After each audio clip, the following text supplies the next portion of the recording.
Hey guys, it's Mitch. How's it going? I'm curious how many people remember this comic. I'm sure a few read it back when it came out. It sold like almost 100,000 copies. Of course, it also came out in 1997 when comics in general were taking a bit of a nosedive, and I think maybe a lot of us just kind of, took a break and went, you know what, maybe comics would be okay in 5 years. But yeah, today we're taking a look at Greg Capullo's first creator-owned comic. This is Creech, #1. What's a Creech? Nobody knows. Greg Capullo doesn't know, so why should the rest of us know? So yeah, this comes out at an interesting time because yeah, you figure like if this came out 3 years earlier, or hell, even 2 years earlier when it was originally planned, I gotta think the print run probably would have been jacked up quite a bit, like double, maybe triple. But I'm reasonably sure the reason this comic exists is because in 1997, Greg Capullo was working, like loyally for Todd McFarlane for several years. Like this is October of 1997. He'd basically been drawing Spawn for almost 40 issues at this point. And I imagine at some point, Todd took him aside and was like, you know what, bud? The real money is in making your own characters and having your own creator-owned book. Because in addition to being creator-owned, and in addition to being fully penciled by Greg Capullo, this is also written by Greg Capullo, and it doesn't have an idea behind it. Not really. This seems very much like Greg Capullo came up with a pretty cool character design and went, I bet you I can base a comic off that. And he got Todd quacking in his ear, telling him how, if you don't have a writer, you don't have to split the profits. So yeah, I'll do that too. So anyway, we can get right into this. We might as well start with the cover. It's a very good cover. I will say the artwork in this, this is the first time I think we've looked at a Greg Capullo book on this channel, which is kind of shocking now in retrospect. So that means I haven't really taken a good look at his artwork in like 30 years, I would say. I don't read a whole lot of Batman. I've seen the odd page that Capullo produces these days. It's very good, usually. But I haven't really done an in-depth analysis on it. And yeah, no, just looking at this stuff, when Greg Capullo has been a full-timer for several years and has obviously gotten to the point where he's a pretty skilled penciler. It's pretty interesting to see. That was a weird thing when I was starting to get back into comics a few years back. At one point, I tried to find out, okay, who are the top names these days? And it's all the guys who were coming up like 30 years ago, with Greg Capullo being like cream of the crop. So, I mean, for our cover, we've got like a pretty cool character sketch. Not sure how much of a, comic book cover this is, I suppose. It's just kind of our dude standing, fairly heavily shadowed, moody trees behind him, all that. It's a very nicely drawn version of that, at least we can see the character fairly clearly. The amount of detail on this thing is pretty crazy, particularly considering that, yeah, Greg Capullo is still drawing Spawn at this time, monthly. And from what I can tell, at this point, he hasn't taken a break for like a couple of years. October of 97, Spawn is at issue 67, I think. I think Capullo's been drawing it nonstop since issue 48, and he'd keep going into the 70s before, again, needing to take like an issue or two off. So particularly given the level of detail on these pages, I don't know when the fuck Greg Capullo had the time for this. Probably helps that he was in his 20s. I kind of miss the days when you could just go, you know what, I don't need sleep this week. But yeah, like a whole lot of shadow in the figure here. Very random shadows in a lot of cases. But that's okay, because it ends up getting a lot of black in the figure, which is basically just kind of the end point. Got the cyber dreads going on, or whatever these are supposed to be, all the coils that are like hanging out the back of his head. Seems to have wings for ears. I didn't notice that during the comic itself. And the big kind of robo-gauntlets, which I keep forgetting are a thing that he has. There's a bit of a problem in this, in that sometimes things get overdrawn in this issue, so it tends to get kind of cluttered, and you kind of lose track a little bit of what's going on the page. The gauntlets are usually the first thing I lose. But I mean, it's a very nice looking character sketch to start off with. All right, so we're starting off, this is part of the comic here. This is the inside cover. We're not going to get credits until towards the end of the book. We're not going to get a whole lot of ads in this book either, actually, now that I think of it. What we are going to get is a lot of overwrought narration, as well as a lot of imagery that seems to be lifted from things like David Fincher's Seven, or the stuff that was going on in the Nine Inch Nails album back matter, or other metal album liner notes. There's a few things in here that make me think that Capullo might be a Fear Factory fan. So, starting out with our overwrought narration. Another life gone, such a waste. And so the decision was made. A promise given. Tethered by strands of DNA, lost souls are dragged... Okay, I can't read that, hang on. Tethered by strands of DNA, lost souls are dragged from death, redemption through salvation. A noble vision, but one that has now become perverted beyond recognition. They have taken him, your promise, shackled him with technology to control him, to turn him into a weapon of war. So did that mean things to you? Because it sure as shit didn't mean things to me the first time I read it. And we get very, very small kind of panels showing close-ups on something. Again, we're kind of seeing a lot of overdrawing on the things that Greg Capullo is drawing. So in some cases, like, you can't tell what the fuck you're looking at. This is a thing I have with like early to mid-period Greg Capullo, where I wasn't really on board with his art because sometimes he gets so noodly that I don't know what you're trying to delineate. But the basic premise in this story is, okay, so we got like a mad scientist guy, very clearly a mad scientist, and he was playing Frankenstein, putting together a body from corpses, only because it's 1997, and you got to be super edgy, and Greg Capullo really likes metal. It's not just corpses, it's aborted fetuses that he's stapled together. Okay, well, I think it's a bit more just like, the genetic material, but still, I think Greg Capullo would have gotten on board with that image. So yeah, this guy has created life out of aborted life.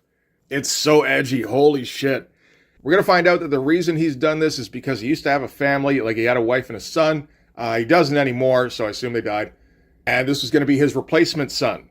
Only the company that he was funding him, I assume, took the project from him and stuffed all sorts of cybernetic shit in him to make him more of a weapon. So it's like, okay, sure, why not? So, okay, we're going to get a big frontispiece here. Of the Creech. This is book 1, A Vision of Death. Again, cool shot of the character here, even more shadow than on the cover. This feels like an alternate version of the cover. That would have worked just as well. But yeah, like, very cool. Love all the black on the page. Like the deal with the smoke silhouetting the character here, too, and separating it from the background. That's good shit. Okay, so we're going to start out in a cemetery somewhere because the organization that has been funding the Mad Doctor, they've got their Creech now, and naturally they want to give him a test run. So yeah, they got to take him out to a cemetery to do that. You got to kill people at a cemetery. That's just efficient. But they don't know that a reporter is nearby.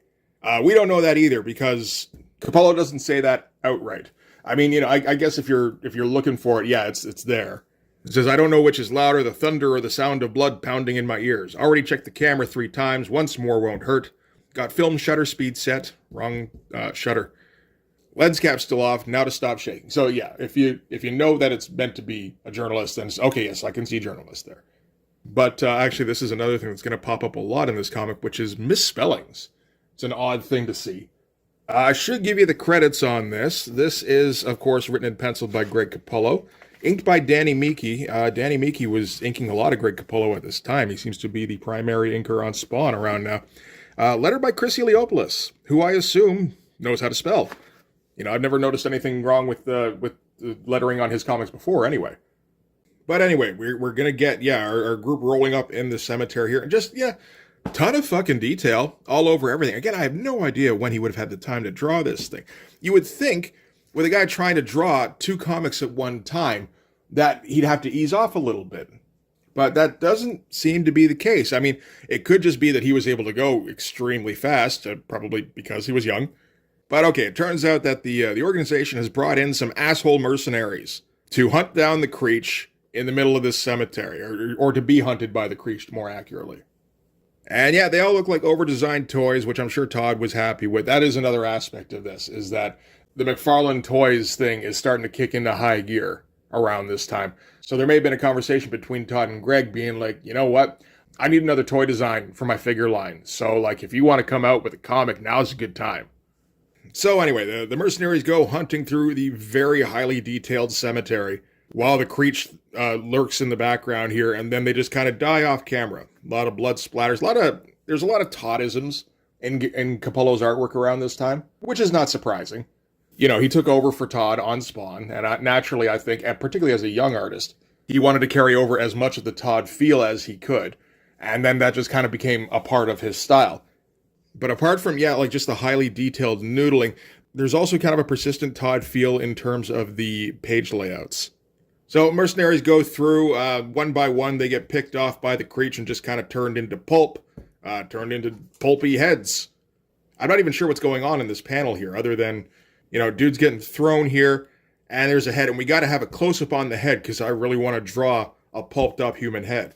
I think that's about it. It's a fine rendition of a pulped-up human head. I don't know about those teeth. Those teeth look kind of crazy, but everything else is, that's fine, absolutely. So yeah, last guy in the mercenary outfit left. He's hunting the thing down, shooting at shadows. And yeah, again, we're gonna kill him off camera here because yeah, I guess I understand that. We're kind of building out to the Creech. You don't want to show your monster in the first 5 pages of the comic, when particularly when it's a monster that's going to be largely draped in shadow. You want to build up the mystery, I suppose. There's not really much of a mystery in this, so whatever there is, I guess you got to build that shit up pretty good. So anyway, Creech is victorious. The guys who are running the organization, they're very happy with the results, saying it was much easier eliciting the desired response since Chen implanted that aggressive reactor chip. So the slightest provocation must be answered in force, or its entire nervous system will feel as though it were set afire. So if anybody gives the Creech any kind of shit, he has to tear them to pieces, or it's going to feel like torture. That's some edgy shit right there. Great choices for angles on all of these pages. Get a lot of low angle stuff, the odd close up here and there.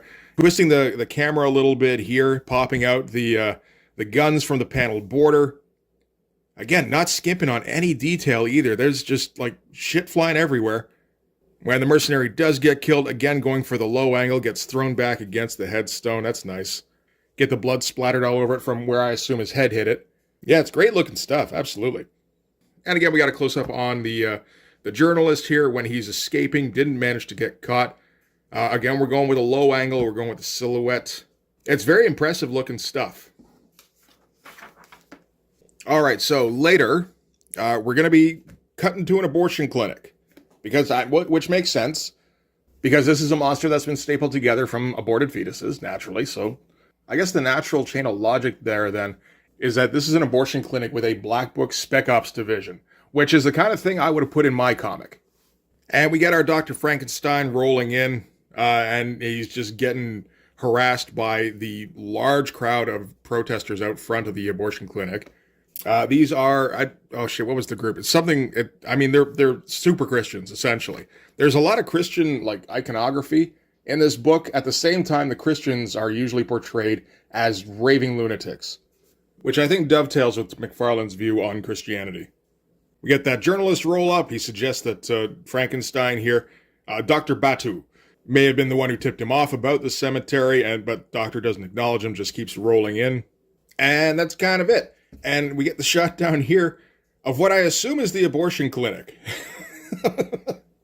Just this big old tech building with blood splatters. It's very subtle.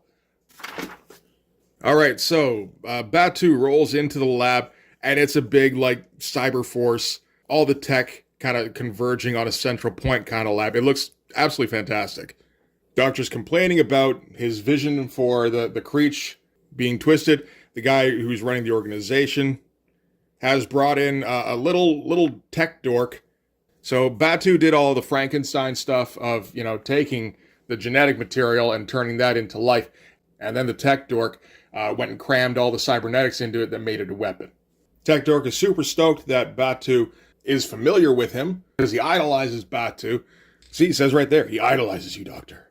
So yeah, he's just so happy to be ruining this guy's life's work. Oh, and there's our big shot of the Creech. It's a pretty cool shot. It's not quite as cool as the cover or the inside cover there. And as usual, I don't enjoy having to turn my comic on its side just to read, look at a spread. But the figure is cool. I like all these creases that I'm not even sure how you envision that. I guess you just gotta draw the figure and then erase a line and then turn that into more of an intentional drawing. And just do that over and over again. I don't know. The tech here really is probably the most impressive part of this because it all looks very nice. It all looks like it works really well. It looks like it exists in 3D space and it's not too repetitive. It's excellent looking stuff.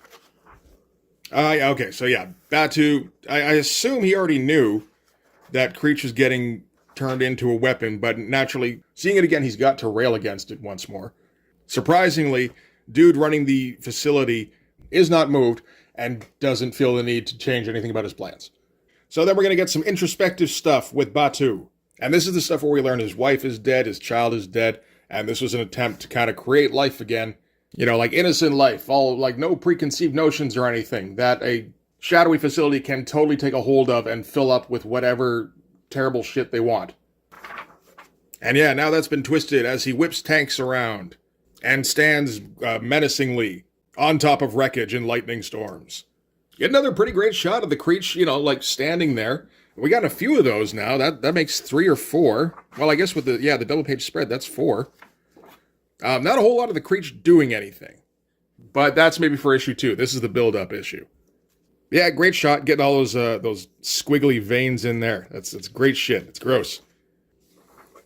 This is all just kind of unnecessary, really. This is Batu sneaking back into the lab and grabbing a little piece of the rejuvenation process, I guess. This is the reanimator green glowing fluid, which he's going to give to the journalist here. This is all just kind of, I don't even know what, waxing poetic. We're kind of re-explaining things that don't really need to be explained, or elaborating on things that don't really have any kind of importance. But, Greg Capullo isn't really a writer. And so he's going to go down some weird digression kind of tangents, which is fine. Greg Capullo, like I said, he never written anything before this. He wouldn't write anything after the Creech either. This is a 3-issue series, and there's another 3-issue series after this, and that's it for Greg Capullo trying to write. Which personally I think is commendable and maybe should have been done a little bit more often by artists on Spawn-related properties. So yeah, the professor here, he's just gonna drone on, not for any real reason, just because he's a professor and he gets lost in reveries, I guess. So Technodork is a little worried because even though he shut the monster down, the monster seemed to show that it was still kind of active. And a man was killed when one of his cannons discharged during retrieval. Like all diagnostics I've run came up negative. And Professor here is like, your perception is of separation. The cannon, the creature, his consciousness doesn't contain these boundaries. Unity is all he perceives. He and his cannon are one. That's not metaphorical at all. Both being just bundles of energy and information emanating spelled wrong, from a single infinite field. Some call it the universe, others perhaps God. Labels aren't important. Labels also spelled wrong. They're too subjective to be of value. Is the table he is lying upon solid, not to the neutrino that simply streaks through it with ease? On the subatomic level, the atoms are virtually miles apart. Reality is the direct influence and result of our perception of it. It's like, okay, so what you're telling me then is that these 3 pages are completely unnecessary. This is just, Greg Capullo had some thoughts. They're fine thoughts, particularly when you're in your 20s and you're in college and you're maybe drunk and you just found out about neutrinos and man, you want to talk about that shit. But it doesn't really have anything to do with anything in this comic. Maybe Greg Capullo would find a way later on to make that kind of link up with like anything going on in the actual comic. I kind of doubt it though. So anyway, end result is Batu shows up at the journalist's door with the reanimator goo. The vial also misspelled. Yeah, it's weird just because like you don't see that very often where you get like multiple misspellings in a single book. I kind of assume it's down to Greg Capullo. I also assume that there are plenty of other people writing in comics who have difficulty spelling or just like have lapses. Usually it gets caught by somebody, although this is at a time when nobody really edits this shit. It just kind of goes out on the page. Is there anybody credited as editor? Not even. No, not at all. So, okay, the journalist heads back to the lab. We find out that apparently the Creech project is linked to Area 51 because they found aliens there. And so when Batu was playing Frankenstein, he was merging alien DNA with those aborted fetuses. It's so edgy, you guys. Like, you're going to love this shit. One more cool shot of the Creech before we peace out of the comic. With all the Christian imagery in the comic, it's kind of hard not to notice how he's standing here. Again, looks great. Nothing in this comic looks even remotely like there's not enough effort or like there's any kind of lapse. Like, Greg Capullo's firing on all cylinders on this thing. So, Batu, what he's going to do is he's going to transfer his thoughts into the Creech because the Creech has been corrupted by the shadowy organization. It's kind of twisted it into something he didn't want it to be. And, he kind of left it as like this empty vessel because he wanted it to be able to grow up without any kind of preconceived notions, I suppose. But then that did kind of leave it open to just be filled up by anything, including by, hey, why don't you come and just kill everything for us? So now he's going to upload his own consciousness to it to kind of try and counteract that. Get a cool shot for the process here. Whole bunch of mixed media shit going. I'm not even sure what the fuck he's using here, but it's pretty cool looking stuff. He used a ton of it. And it ends with the shadowy organization coming in before the procedure is done. Batu's still hooked up to the mind meld machine. And he finishes up by just shooting him in the head. So I guess we're left wondering how much of the Doctor's thoughts were transferred over to the Creech. Because that's important. We should know that. But that is where we're going to end the issue. Like right there. Feels like we maybe should have had a bit more buildup and this got a little bit rushed at the end. Not in terms of what was being drawn. You know, because again, we're not really skimping on any of the detail. Although we're taking a couple of shortcuts here and there with some of these panels. Like these ones here, very heavily detailed, very nice. These ones here, I don't know. I got a day to finish this thing. But overall, like very nice presentation throughout. Everything is extremely well drawn. Everything is very well thought out. Like I said, this is something that Greg Capullo had been working on for a couple of years. How do I know that? Because he tells us. He just kind of rambles on for like half a page here. Not saying a whole lot, just, you know, saying how he came up with the word one day and thought that would be a good name for a comic thing. And he came up with it 2 years previous to this comic coming out, but all sorts of shit has gone down, including, like, he had to move and he had to build a custom house, and because he had to build a custom house, he couldn't spend a whole lot of time drawing comics, which I believe it's just that he did draw comics. He drew a lot of them. He drew them in pretty high detail. The only question is, how did you draw these pages as well? You know, and he's got a bunch of these. This looks like a cover for issue 2, maybe like a potential cover for issue 1. I don't think this ever gets used as a cover for a Creech comic. It is more of a cover kind of composition, but it is also very kind of muddled. But it's interesting seeing Greg Capullo's pencils, because yeah, you know, you can see it's not as though he's taking it a little easy and Danny Miki is making up the shortfall like he would on a Liefeld comic. Like, assuming that he's penciling this at about the same kind of level of detail as he would normally pencil a page, which I think is pretty likely. You know, like, pretty much all the lines are there. There's a ton of work going into every Greg Capullo page. There's another one. So I guess that's where, you know, the 5 or 6 full-page shots of the Creech in this issue came from. Like, this is just something he does, and whenever he gets a minute, it's just, I'm going to draw a cool shot of the Creech standing there. So he had plenty of reference material to work from when he was actually had to do the book. And more of this kind of, yeah, just like back matter stuff. And just like, next month, the Creech, Book 2, Rage Against Death. Emotions flood from his newborn soul. Sound bringing memory, the pain of letting go. Helpless no longer. Say good night to the Creech. Okay. So I believe this turns into kind of a stupid revenge story, where either the Creech is trying to avenge his dead father, or he is basically kind of the father, or, you know, at least partially, and he's trying to take revenge for himself. More of these, because we need to read more overwrought Greg Capullo narration. The creature, born of death, is awakened, and with him a new danger that threatens world demise. All are out for blood, the only hope for salvation, and the clock is ticking. That's not a complete sentence. The Creech 2, coming next month from Todd McFarlane Productions. So yeah, anyway, that's the Creech. Like, it looks pretty fucking great. I will say that. I think it's absolutely justifiable to buy this comic just based on how fucking good it looks. The story is whatever. You know, like, every plot element in this is a cliche. And as for the dialogue and narration, all I can say is he learned a lot from Todd. Again, I do give the guy credit for, you know, coming up with a few issues of this, going, you know what, this isn't working. Let me rework this in a couple of years. Trying again and going, you know, I just suck at writing. I'm not going to do that anymore. I'm really fucking good at drawing. I think I'm going to do more of that. You know, I have no problem whatsoever with a dude figuring that out. I wish more of us would figure that out. So anyway, yeah, that's the Creech number 1. It's dumb and it looks great. How many of you can say you haven't dated somebody like that? So that'll do it for this one. Thanks very much for watching, guys. If you like this video, please hit the like button. Helps with all the algorithm stuff. If you want to see more, hit subscribe. If you really want to help out, in the description, there is a link to my Linktree. And one of the links in there is to my Patreon. If you go subscribe there, that gives you access to everything I do. So all sorts of videos, all sorts of Blood Force comics. You can also follow me on Instagram and DM me there for commissions. I'm trying to do this all in one breath for some reason. I don't know why. Thanks again for watching, guys. Bye.